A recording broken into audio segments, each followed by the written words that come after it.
다 같이 찬송가 435장 찬양하심으로 6월 8일 화요일 새벽 기도를 시작하겠습니다.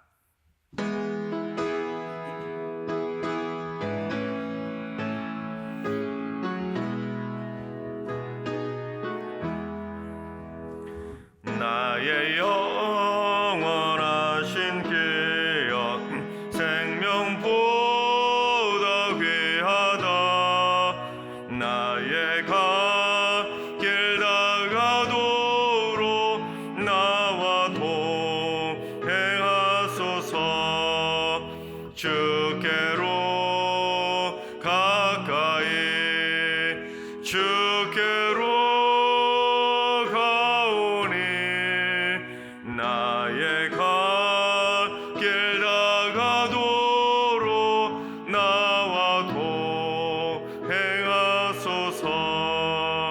세상 부귀하리람과 모든 명예 버리고 험한 길을 가는 동안 나와 동행하소서.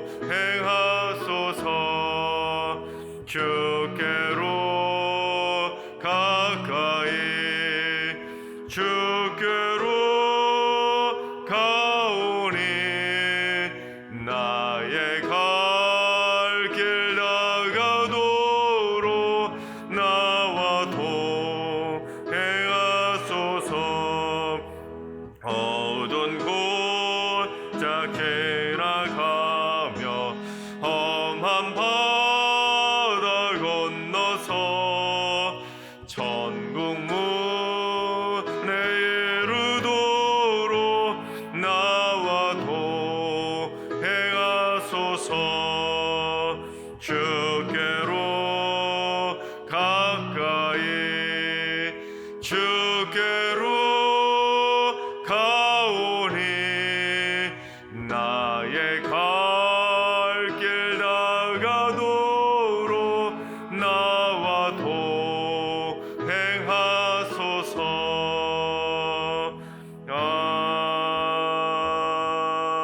아멘. 이 시간 다 같이 한마음 한뜻으로 기도하며 나아가시겠습니다. 오늘은 기도하실 때 주님, 대한민국의 학원 선교를 위해서 기도합니다. 지금은 기독교 학교에서 예배도 마음대로 드리지 못하는 현실이 되어 있습니다.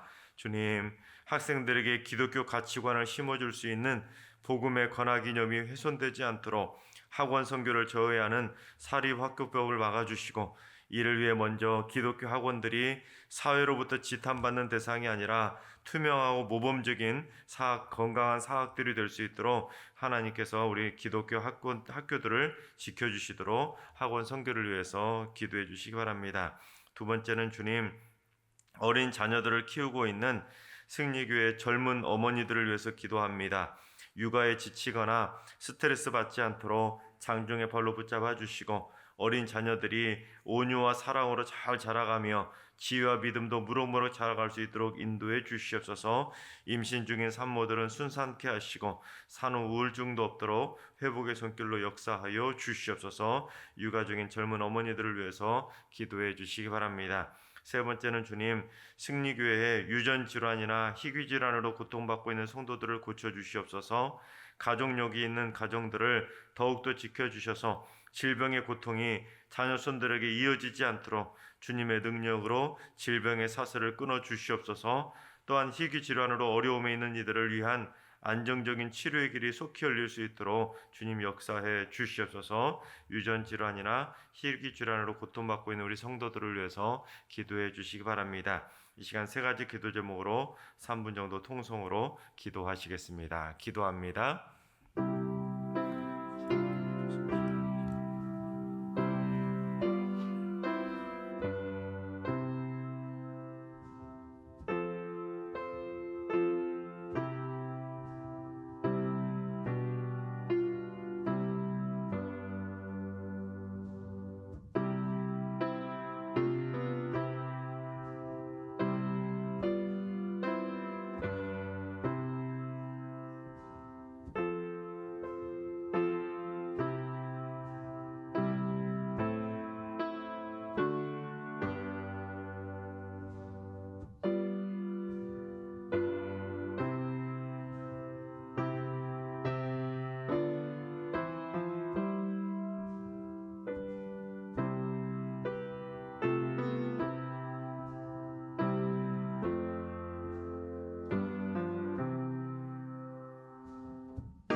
좋으신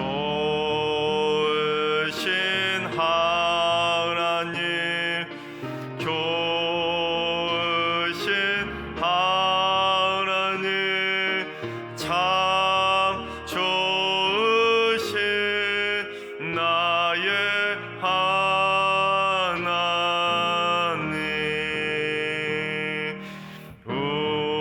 우리의 기도를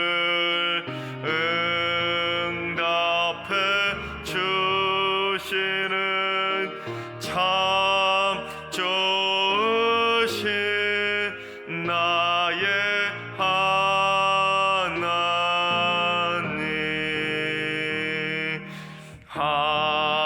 한없는 은혜를 우리에게 주시는 참 좋으신 우리 하나님.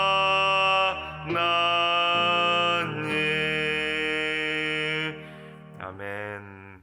하나님께서 오늘 이 새벽에 주시는 말씀은 요한계시록 21장의 말씀입니다. 요한계시록 21장의 말씀을 다 같이 드라마 바이블로 봉독하겠습니다. 제21장. 또 내가 새 하늘과 새 땅을 보니 처음 하늘과 처음 땅이 없어졌고 바다도 다시 있지 않더라. 또 내가 보매 거룩한 성 새 예루살렘이 하나님께로부터 하늘에서 내려오니 그 준비한 것이 신부가 남편을 위하여 단장한 것 같더라. 내가 들으니 보좌에서 큰 음성이 나서 이르되, 보라, 하나님의 장막이 사람들과 함께 있음에 하나님이 그들과 함께 계시리니 그들은 하나님의 백성이 되고 하나님은 친히 그들과 함께 계셔서 모든 눈물을 그 눈에서 닦아주시니 다시는 사망이 없고 애통하는 것이나 곡하는 것이나 아픈 것이 다시 있지 아니하리니 처음 것들이 다 지나갔음이로라. 보좌에 앉으신 이가 이르시되, 보라, 내가 만물을 새롭게 하랴. 이 말은 신실하고 참되니 기록하라. 이루었도다. 나는 알파와 오메가요 처음과 마지막이라.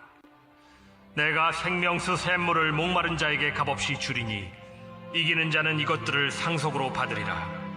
나는 그의 하나님이 되고 그는 내 아들이 되리라. 그러나 두려워하는 자들과 믿지 아니하는 자들과 흉악한 자들과 살인자들과 음행하는 자들과 점술가들과 우상 숭배자들과 거짓말하는 모든 자들은 불과 유황으로 타는 못에 던져지리니 이것이 둘째 사망이라.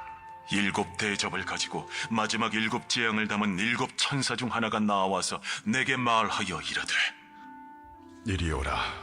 내가 신부 곧 어린 양의 아내를 네게 보이리라. 성령으로 나를 데리고 크고 높은 산으로 올라가 하나님께로부터 하늘에서 내려오는 거룩한 성 예루살렘을 보이니 하나님의 영광이 있어 그 성의 빛이 지극히 귀한 보석 같고 벽옥과 수정같이 막더라. 크고 높은 성곽이 있고 12문이 있는데 문에 12 천사가 있고 그 문들 위에 이름을 썼으니 이스라엘 자손 12지파의 이름들이라. 동쪽의 세 문, 북쪽의 세 문, 남쪽의 세 문, 서쪽의 세 문이니 그 성의 성곽에는 12 기초석이 있고 그 위에는 어린 양의 12 사도의 12 이름이 있더라. 내게 말하는 자가 그 성과 그 문들과 성곽을 측량하려고 금 갈대자를 가졌더라. 그 성은 네모가 반듯하여 길이와 너비가 같은지라. 그 갈대자로 그 성을 측량하니 12,000 스타디온이요 길이와 너비와 높이가 같더라. 그 성곽을 측량하며 144 규빗이니 사람의 측량 곧 천사의 측량이라. 그 성곽은 벽옥으로 쌓였고 그 성은 정금인데 맑은 유리 같더라. 그 성의 성곽의 기초석은 각색 보석으로 꾸몄는데 첫째 기초석은 벽옥이요 둘째는 남보석이요 셋째는 옥수요 넷째는 녹보석이요 다섯째는 홍만호요 여섯째는 홍보석이요 일곱째는 황옥이요 여덟째는 녹옥이요 아홉째는 담항옥이요 열째는 비취옥이요 11째는 청옥이요 12째는 자수정이라. 그 12문은 12진주니 각 문마다 한 개의 진주로 되어 있고 성의 길은 맑은 유리 같은 정금이더라. 성 안에서 내가 성전을 보지 못하였으니 이는 주 하나님 곧 전능하신 이와 및 어린 양이 그 성전이심이라. 그 성은 해나 달의 비침이 쓸데없으니 이는 하나님의 영광이 비치고 어린 양이 그 등불이 되심이라. 만국이 그 빛 가운데로 다니고 땅의 왕들이 자기 영광을 가지고 그리로 들어가리라. 낮에 성문들을 도무지 닫지 아니하리니 거기에는 밤이 없음이라. 사람들이 만국의 영광과 존귀를 가지고 그리로 들어가겠고 무엇이든지 속된 것이나 가증한 일 또는 거짓말하는 자는 결코 그리로 들어가지 못하되 오직 어린 양의 생명책에 기록된 자들만 들어가리라. 아멘. 할렐루야. 하나님께서 오늘도 새날을 주셨는데 오늘 하루도 여러분의 삶 가운데 하나님의 풍성한 은혜가 흘러넘치게 되시기를 주님의 이름으로 축원합니다. 이단들의 가장 큰 공통점 중에 하나는 무엇이냐면 기존 교회들을 모두 다 멸망할 그러한 집단으로 본다는 것입니다. 기존 교회들이 하나님을 잘 믿는 것처럼 겉으로는 보이겠지만 기존 교회들은 하나님을 제대로 잘 믿지 못하고 하나님을 배도했기 때문에 결국에는 다 심판받고 멸망당해서 사라져버릴 그러한 악의 소굴인 것처럼 그렇게 묘사합니다. 그 근거로 오늘 보면 1절을 제시하고 있는데 우리 1절을 봉독해 보겠습니다. 또 내가 새 하늘과 새 땅을 보니 처음 하늘과 처음 땅이 없어졌고 바다도 다시 있지 않더라. 즉 이 땅에서 없어질 것이 다시 있지 않게 될 것이 처음 하늘, 처음 땅, 처음 바다가 다 사라져버리게 될 것인데 그 없어져버릴 처음 있었던 하늘, 땅, 바다가 바로 기존 교회를 상징한다는 것입니다. 그래서 배도해버린, 멸망당해버릴 기존 교회들은 그처럼 다 사라져버리고 자기들의 그 신도들을 통해서 새 하늘과 새 땅으로 갈아엎어버리실 것이다. 그것이 바로 1절 말씀이라고 해석을 하는 것입니다. 그래서 기존 기독교회가 다 멸망당하는 기독교의 종말을 구하는 본문이 바로 오늘 본문 1절이라고 좀 황당하죠? 그런 주장을 그들은 펼치고 있다는 것입니다. 특별히 신천지는 이러한 주장을 근거로 이렇게 확립하기 위해서 정당화하기 위해서 어떤 주장을 하냐면 여러분 요한계시록 2장과 3장에 보면 소아시아 7교회가 나오지 않습니까? 그 소아시아 7교회가 기존의 교회들을 대변하고 있는 기존 교회들을 상징하고 있는 교회들인데 그 교회들이 전부 다 칭찬을 하나도 듣지 못하고 모두 다 책망만 들었기 때문에 교회를 대표하는 소아시아 7교회가 책망만 들었기 때문에 결국에 기존 교회들도 다 멸망당해버릴 배도한 집단이다. 그렇게 말하고 있다는 것입니다. 근데 여러분 2장과 3장을 읽어보셨을 때 그 소아시아 7교회가 책망만 들었었나요? 칭찬도 분명히 들었었습니다. 그래서 다 시간상 전체는 다 살펴볼 수 없고 한 군데 빌라델비아 교회가 받았던 칭찬인 우리 요한계시록 3장 8절을 한번 봉독해 보겠습니다. 볼지어다 내가 내 앞에 열린 문을 두었으되 능히 닫을 사람이 없으리라. 내가 내 행위를 아노니 내가 적은 능력을 가지고서도 내 말을 지키며 내 이름을 배반하지 아니하였도다. 여러분 이게 칭찬인가요? 책망인가요? 칭찬이죠. 그것도 작은 능력을 가지고서도 내 말을 지키며 내 이름을 배반하지 아니하였다라고 극찬하고 있습니다. 심지어 배반하지 아니하였다라고 분명히 말하고 있는데 그럼에도 불구하고 신천지는 이런 구절은 싹 빼고는 신도들에게 책망 들었던 구절들만 쏙쏙 뽑아가지고 야 뭐 이렇게 보십시오. 7교회는 책망만 들었습니다. 배도한 집단입니다. 교회를 상징합니다. 그러니 교회들은 결국에는 다 멸망해버리고 사라져버릴 집단입니다. 그렇게 강조를 한다는 것입니다. 그리고 그 7교회가 기존 교회를 상징하기 때문에 오늘 본문에 나오는 사라져버릴 그 옛날에 있었던 그 없어져버릴 그 땅, 하늘, 바다라는 것을 강조하고 있다는 것입니다. 물론 교회들이 잘하는 것도 있지만 잘못하는 것도 있지요. 어떤 교회든지 완벽한 교회는 없을 것입니다. 소아시아 7교회가 교회를 상징하는 것처럼 소아시아 7교회도 어떤 교회는 칭찬 들었던 교회도 있는가 하면 책망 들었던 교회도 있었고, 또한 칭찬만 들었던 교회도 있었는가 하면 책망만 들었던 교회도 있었던 것처럼 교회는 완벽할 수는 없습니다. 그러나 그런다고 해서 이단들이 주장하는 것처럼 기존에 있었던 모든 교회들은 다 배도한 집단이고 멸망당해서 사라져버릴 악의 소굴인 것처럼 매도해서는 큰일 난다는 것입니다.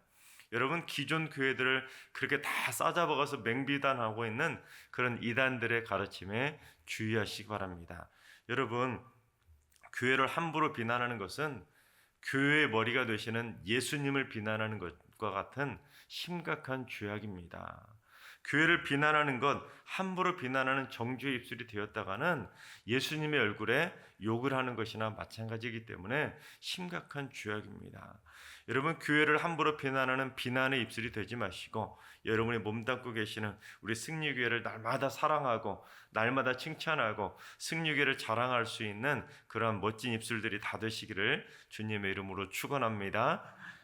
그런데 지난 20장까지 제가 쭉 살펴보면서 사도 요한이 그 구절구절을 설명하면서 구약에 있었던 많은 본문들을 그대로 묘사하면서 신약의 이 요한계시록을 설명하고 있다고 말씀드리지 않았습니까? 특별히 출애굽과 관련된 구약의 광야 생활과 그런 신명기까지 쭉 이어지는 구약의 성경들을 많이 인용하고 있다고 말씀드렸는데, 오늘 본문 21장도 이사야서 65장에서 그 이미지를 가져온 것을 알 수 있습니다. 우리 이사야 65장 17절을 봉독해 보겠습니다. 보라, 내가 새 하늘과 새 땅을 창조하나니 이전 것은 기억되거나 마음에 생각나지 아니할 것이라.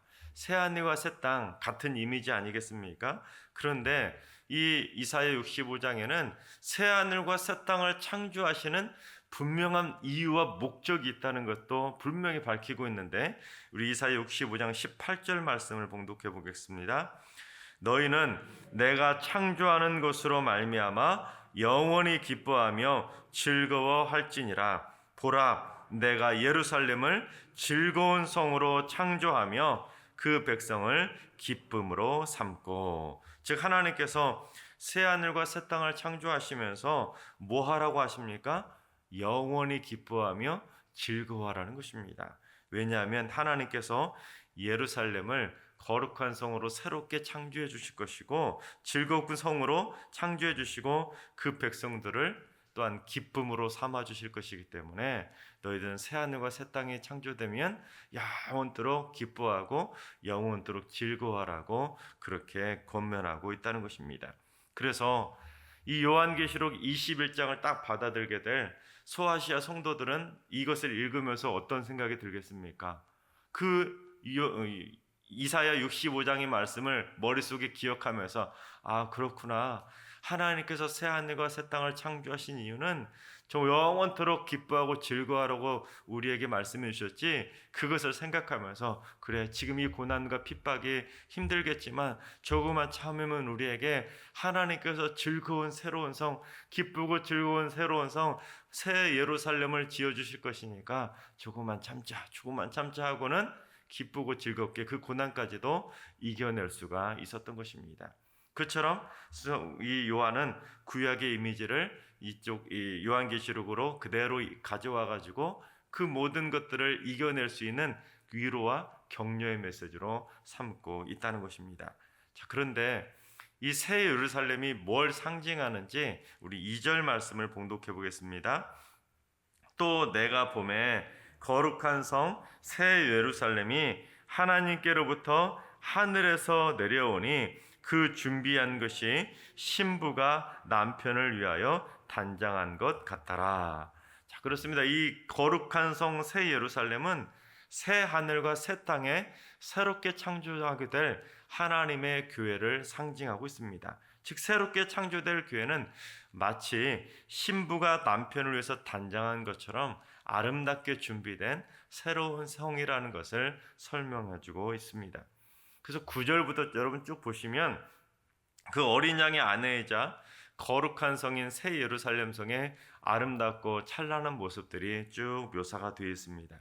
그런데 짚고 넘어갈 것은 이 9절부터 기록되어 있는 그 모습들, 이 천상의 교회의 이미지의 모습들은 문자 그대로 해석하라고 이렇게 설명하기보다는 무언가 분명한 상징이 있다는 것을 기억하며 읽어야 됩니다. 그러니까 상징적으로 읽어야 된다는 것이죠. 자, 왜냐하면 분명히 방금 읽었던 그 구절에도 보면 거룩한 성 새 예루살렘이 어디서 내려왔다고 그랬어요? 하늘에서 내려왔다. 문자 그대로 해석하면 하늘에서 그 엄청난 것이 쥐 짜잔짜잔 영화같이 그렇게 막 내려오겠습니까? 상징적으로 해석해야 된다는 겁니다. 무언가 하나님께서 우리에게 새로운 것을 선물로 주셨다는 이미지를 상징적으로 해석하면서 나머지도 그렇게 상징적으로 해석해야 된다는 것입니다. 먼저 새 예루살렘 성의 크기를 묘사했던 우리 16절을 한번 봉독해 보겠습니다. 그 성은 네모가 반듯하여 길이와 너비가 같은지라 그 갈대자로 그 성을 측량하니 12,000 스다디온이요 길이와 너비와 높이가 같더라. 여러분, 길이와 너비와 높이가 같다는 것은 무엇을 의미하겠습니까? 제가 큐브라는 것을 갖고 나왔는데 이런 모습이라는 것입니다. 길이와 너비와 높이가 같다는 것입니다. 그런데 한 변의 길이가 얼마라는 거예요? 12,000 스타디온이라는 것입니다. 근데 이 정육면체를 한 길이와 너비와 높이를 말하는 것은 모서리를 의미하는 것인데 모서리가 총 몇 개입니까? 12개입니다. 12개. 그러니까 12, 12는 완전수라고 그랬잖아요. 즉 완전한 공간을 상징적으로 보여주기 위한 것이지 이 12,000 스타디온을 오늘날 수치로 억지로 계산해서 이건 24,000km이기 때문에 지구의 몇 배의 크기이고 이런 식으로 상징하라고 인간적인 계산으로 이 하나님이 말씀하신 새 예루살렘 성을 수치로 계산하라고 그것을 설명한 것이 아니라는 것입니다.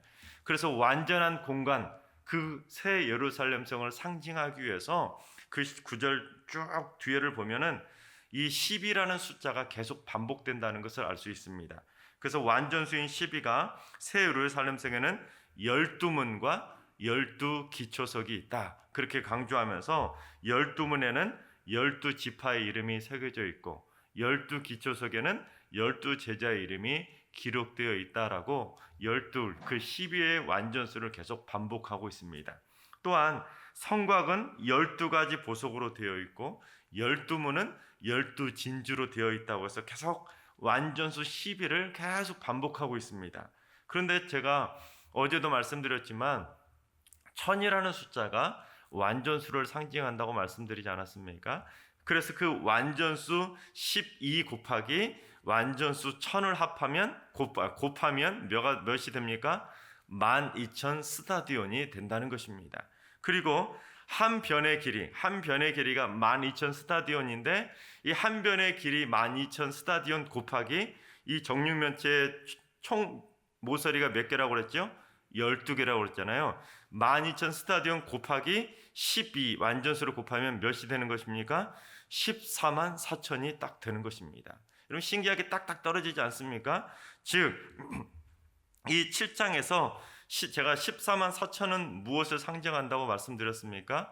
하나님께서 만세전부터 계획하시고 섭리하시고 택정하신 하나님의 구원받은 하나님의 성도들을 14만 4천으로 완전수로 설명했다고 말씀드리지 않았습니까? 그러니까 하나님께서 새 하늘과 새 땅에서 창조하게 될 새 예루살렘 성이라는 것은 하나님께서 택정하신 그 14만 4천의 그 하나님의 백성들이 완전하게 들어갈 수 있는 완전한 공간이다. 그것을 상징적으로 보여주기 위해서 이렇게 설명한 것이지 진짜 인간의 머리의 계산을 수치로 무슨 몇 킬로미터이고 가로 세로가 몇 킬로 이런 것을 상징하기 위해서 설명하는 것이 아니라는 것입니다. 그러니까 이 새 하늘과 새 땅에 창조하게 될 새 예루살렘은 완전한 공간이다.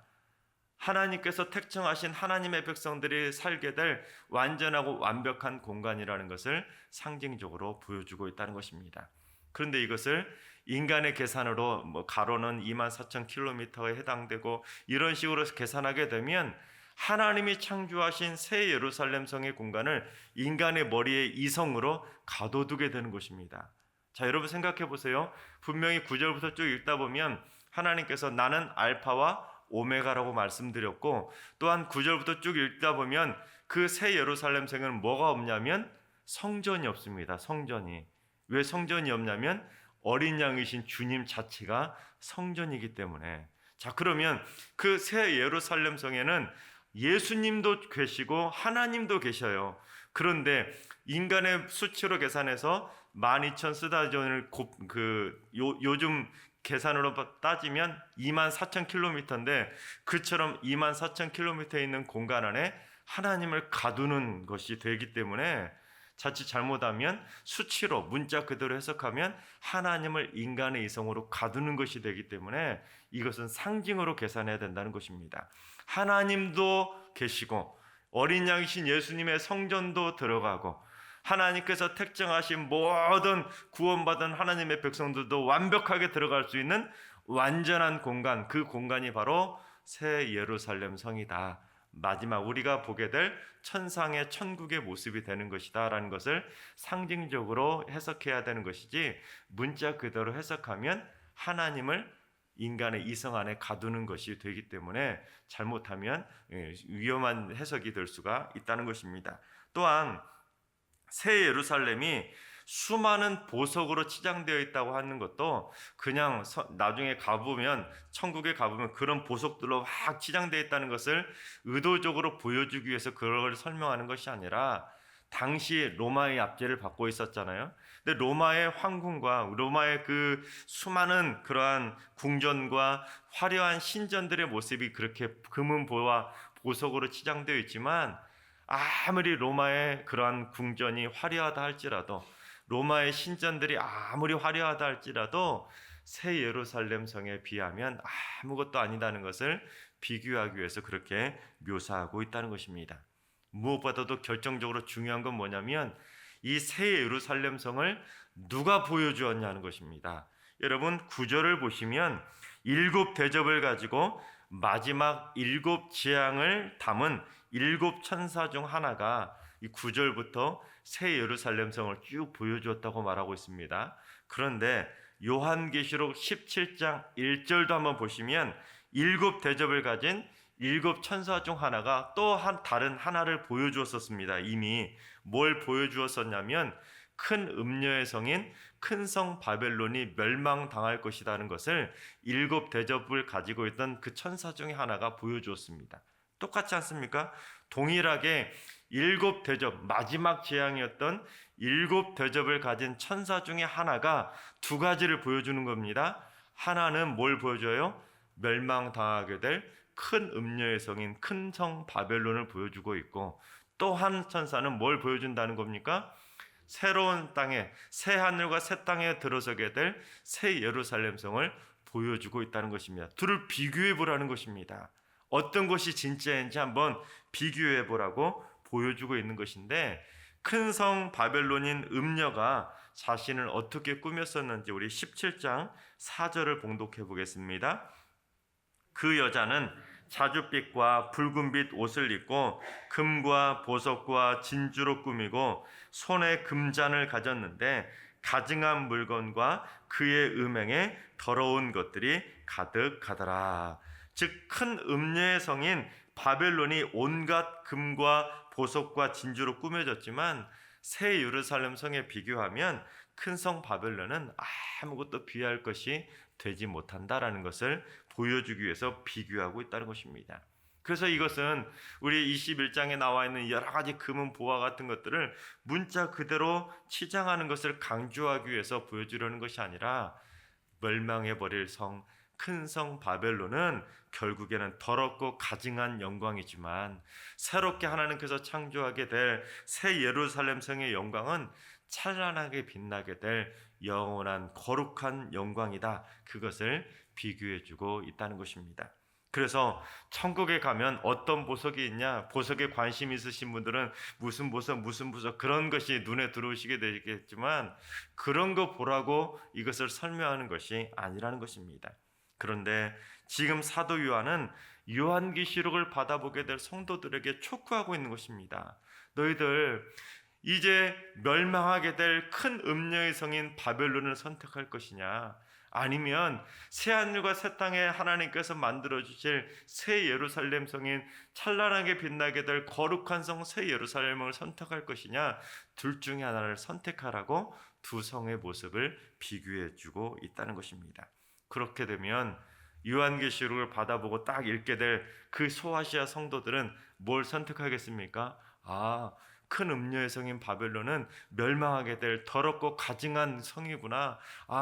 하나님께서 새롭게 창조하게 될 새 예루살렘 성은 찬란하게 빛나는 영원한 성이구나. 그것을 바라보면서 그렇구나. 우리는 큰 음녀의 성이 아니라 하나님의 새롭게 만들어 주실 새 예루살렘 성을 선택해야 되겠구나. 그걸 확신하면서 즐겁고 기쁘게 그 고난을 이겨내게 되는 것입니다.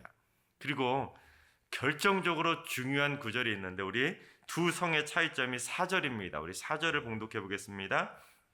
모든 눈물을 그 눈에서 닦아주시니 다시는 사망이 없고 애통하는 것이나 곡하는 것이나 아픈 것이 다시 있지 아니하리니 처음 것들이 다 지나갔음이러라. 여러분, 음녀의 성인 큰 성 바벨론을 선택한 자들에게는 무엇이 있다고 그랬죠? 어제 20장에 둘째 사망의 불못에 던져진다라고 말씀드렸던 것처럼 큰 음녀의 성인 바벨론에 들어가는 사람들은 그 불못에 들어가서 고통 속에서 죽지도 못하고 끊임없이 울부짖으며 곡하게 되겠지만, 하나님께서 새하늘과 새 땅에 창조하게 될 새 예루살렘 성에 들어가게 될 하나님의 백성들은 다시는 눈물도 없고 애통도 없고 곡하는 것도 없고 아픈 것도 다시는 있지 않다라는 것입니다. 그리고 결정적으로 무엇도 없다? 사망도 없다는 것입니다. 이게 결정적인 차이라는 거예요. 즉, 음녀의 성인 큰 성 바벨론에 들어가는 자들은 둘째 사망을 맛보게 되기 때문에 그 영원토록 죽지도 못하고 고통 가운데 그렇게 신음하는 둘째 사망의 고통을 맛보게 될 것이지만, 거룩한 성 새 예루살렘 성에 들어가는 하나님의 백성들은 둘째 사망이 없기 때문에 영원토록 기쁘고 즐겁게 그 새하늘과 새 땅의 새 예루살렘 성에서 하나님과 영생 복락을 누리게 될 것이다. 그것을 비교하기 위해서 오늘 말씀을 기록하고 있다는 것입니다. 그러니까 오늘 말씀은 상징적으로 읽어야, 또한 앞뒤 요한계시록에 나와 있는 내용들과 이사야서의 본문과 이렇게 쭉 비교해 가면서 읽어야 제대로 읽는 것이지, 한 구절만 딱 뽑아갖고 읽으면 자칫 잘못하면 잘못 해석할 수도 있는 것이고, 문자 그대로 해석하게 되면 그 크신 하나님, 알파와 오메가 되시고 온 천진만물을 다 품고 계시는 하나님을 인간의 머릿속에 계산할 수 있는 인간의 수치인 12,000 스타디온, 즉 24,000km 공간 안에 하나님을 가두게 되는 심각한 잘못을 범할 수가 있다는 것입니다. 하나님께서 사랑하신 여러분, 이 시대는 점점 사탄 마귀가 하나님의 백성들도 큰 음녀의 성인 바벨론을 선택하라고 강요하고 있습니다. 소돔과 고모라 성과 같은 멸망해버릴 악하고 악한 이 세대를 선택하라고 강요하고 있고, 수많은 이단과 사이비들은 기존 교회는 가짜고 멸망당해버릴 배도할 집단이기 때문에 우리를 선택하라고 그렇게 수없이 미혹하고 있습니다. 그러나 우리 승육의 모든 성도님들은 큰 음녀의 성인 바벨론을 선택하지 마시기 바랍니다. 무엇보다도 소돔과 고모라 성의 그 악하고 악한 이 악한 세대를 본받지 말고, 또한 이단과 사이비들의 미혹에 절대로 넘어가지 마시기 바랍니다. 또한 이단과 사이비만의 문제가 아닙니다. 요즘은 얼마나 하나님의 백성들을 미혹하는 악하고 악한 것들이 많은지 모릅니다.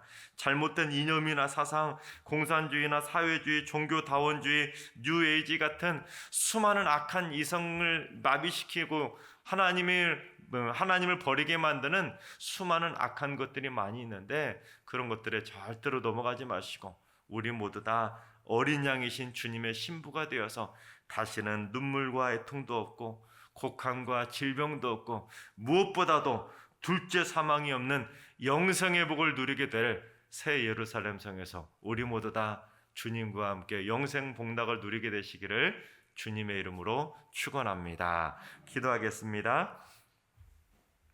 하나님의 백성들을 구원하기 위해 새 하늘과 새 땅을 창조하실 하나님, 하나님께서 사랑하시는 승리교회 성도들이 멸망해버릴 큰 음녀의 성인 바벨론을 선택하는 것이 아니라 거룩한 성 새 예루살렘 성을 사모하며 어린 양이신 주님을 사모하게 하시니 감사를 드립니다. 앞으로도 한 분도 이단이나 사이비 같은 사탄 마귀가 이끄는 세력에 절대로 빠지지 않게 하셔서 모두 다 둘째 사망의 불못에 던져지는 것이 아니라 거룩한 성 새 예루살렘 성에서 우리 모두 다 함께 영생 복락을 누리게 하여 주시옵소서. 이제는 우리 주 예수 그리스도의 은혜와 하나님 아버지의 만극하신 사랑하심과 성령님의 충만하신 역사하심과 교통하심이 새 하늘과 새 땅의 거룩한 성 새 예루살렘에 들어가기를 사모하는 머리 숙인 모든 성도들과 가정과 일터와 승리교회와 이 나라와 이 민족 위에 이제로부터 영원까지 항상 함께 하시기를 간절히 축원하옵나이다. 아멘. 이제 주신 말씀과 개인 기도 제목을 가지고 충분히 기도하며 나아가시겠습니다. 기도하실 때 주님, 승리교회 성도들이 큰 음녀의 성인 바벨론에 미혹되지 않게 하여 주시옵소서. 소돔과 고모라 성에 빠지지 않게 하시고 사탄 마귀의 미혹의 영에 사로잡히지 않도록 하나님의 전신갑주로 단단히 무장하게 하여 주시옵소서. 주님, 오늘 하루도 환우들과 연로하신 어르신들과 사랑하는 자녀손들 모두 다 다시는 아픔과 질병이 없는 천국문에 들어갈 수 있도록 하나님의 사랑의 손길로 날마다 믿음을 굳건하게 붙잡아 주시옵소서. 주님, 새벽제단을 쌓는 분들이 교회의 자랑과 같은 기도의 용사들이 되게 하여 주시옵소서. 새벽에 기도할 때마다 하나님의 능력으로 무장시켜 주시고 새벽에 기도할 때마다 기도를 통해 어둠의 영들을 물리치게 하여 주시옵소서. 이번 한 주간 승리교회 모든 성도들이 삶의 영적 전쟁에서 승리하며 하나님의 이끄심을 따라서 세상의 악한 곳에 발을 떼고 하나님께서 원하시는 거룩한 성으로 나아가게 하여 주시옵소서. 다 같이 주신 말씀과 여러분이 가지고 나온 기도 제목을 가지고 기도하며 나아가시겠습니다. 기도합니다.